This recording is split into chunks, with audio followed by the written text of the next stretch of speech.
Добрый день, уважаемые друзья. Кутман күн урматтуу достор. Бүгүнкү чыгарылышты чатырларга арнадык. Анын кандай түрлөрү бар? Албетте, кимдир бирөө үйүнүн долбоорун тартып баштады. Үйдүн ичин пландаштырдыңар. Бирок чатырдын кандай болоорун архитекторлорго дайындайсыз. Тегеренип карасак, көпчүлүктөр скат түрүндөгү чатырды тандашат. Ал ар кандай материалдар менен жабылууда. Мен эмне үчүн жалпак чатырды тандаганым жөнүндө сиздерге айтып берейин. Негизинде менин чатырым бир скаттагы чатыр. Аны көзгө жагымдуу кылыш үчүн четтерин парапет менен жаптык. Суунун баарысы агып келип бул каналга түшөт.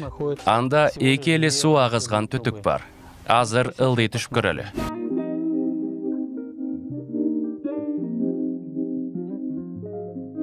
Сиздер байкагандай, көпчүлүгү эки скаты бар чатырларды тандашат. Мен макулмун, андай чатыр абдан көрүнүштүү болот. Бирок ал чатырды жапкан материалдын баасына байланыштуу көп каражатты талап кылат.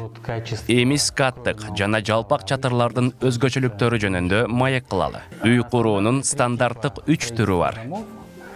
Мансардалуу үй, кадимкиле 2 кабаттуу үй, жалпак чатырлуу 2 кабаттуу үй. Менин үйүм ушундай. Менин оюм боюнча мансардалуу үйдүн кандай кемчиликтери бар? Жайында сиздин чатырыңыздын температурасы плюс 90-95 градуска чейин көтөрүлөт. Үйдүн ичинде болсо плюс 22 болот. Дельтасы чатыр менен үйдүн температурасынын айырмасы плюс 68-73 градуска чейин жетет. Ал абдан чоң айырма. Мындай учурда чатырыңызды туура салганыңыздан, жылуулаганыңыздан көп нерселер көз каранды болууда. Бул маселени кадимки чырдагы бар үйдө чечүү оңоюраак болот. Андай үйлөрдө желдетүү үчүн чатырда чакан терезелерди койгондо маселе чечилет. Мансардалуу үйлөргө салыштырмалуу мындай үйдө ыңгайсыздыгы азыраак болот. Жалпак чатырда да ысыган көйгөй боло берет. Бирок бул жерде техникалык бөлүктө желдетүү үчүн торчолорду койсоңор жетиштүү болот. Ал температураны төмөндөтөт. Мансардалуу үйдүн дагы бир кемчилиги керектүү бийиктиктеги аянттын азаюусу. Жалпак чатырдын баасы скаттуу чатырга салыштырмалуу 20%га арзаныраак болот. Анткени анын аянты азыраак болот. Экинчиден, аны курууда азыраак стропилалар колдонулат. Азыраак жумуш талап кылынат. Ендовасы кереги жок. Металлочерепицанын, профнастилдин кесиндилери аз болот.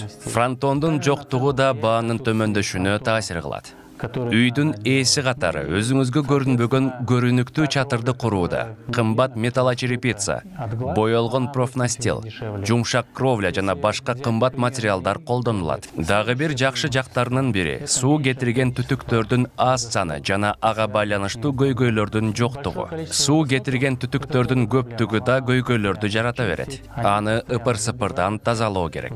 Ичинде муз пайда болушу мүмкүн, сынып калышы да мүмкүн. Байкаган эле кыш бүтөрү менен көпчүлүгү аны оңдоп башташат. Жалпак чатырдын оң өзгөчөлүгү үйүңүздүн аянтын чатыр аркылуу кайтарып аласыз. Анын үстүнө ар кандай жабдууларды орнотсоңуз болот. Мисалы, кондиционер, жылуулук насос жана башкаларды. Андан тышкары чатырыңызды колдонсо да болот. Мисалы, чатырыңыздын үстүндө эс алып, жалпак чатырдын дагы бир жакшы жагы. Анын орнотуусу абдан тез жана оңдоо жумуштары оңой болот. 2-ден 5-ке чейин. Жалдаган ишкерлерге карабин, аркан менен камсыздандыруу кереги жок. Аба ырайынан да сиз көз карандысыз болосуз.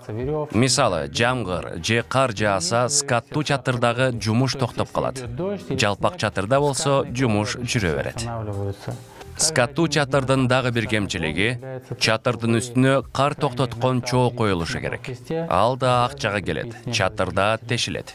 Эгерде сиздерге чатырды жапкан материалдар, алардын жакшы жактары жана кемчиликтери жөнүндө маалымат кызыктуу болсо, анда 2000 лайк топтойлу. Видео тартып сиздерге көргөзөбүз. Анда соңуна келдик. Лайк коюңуздар жана жазылыңыздар. Барыңыздар саламатты болуңуздар. Анда көрүшкөнчө.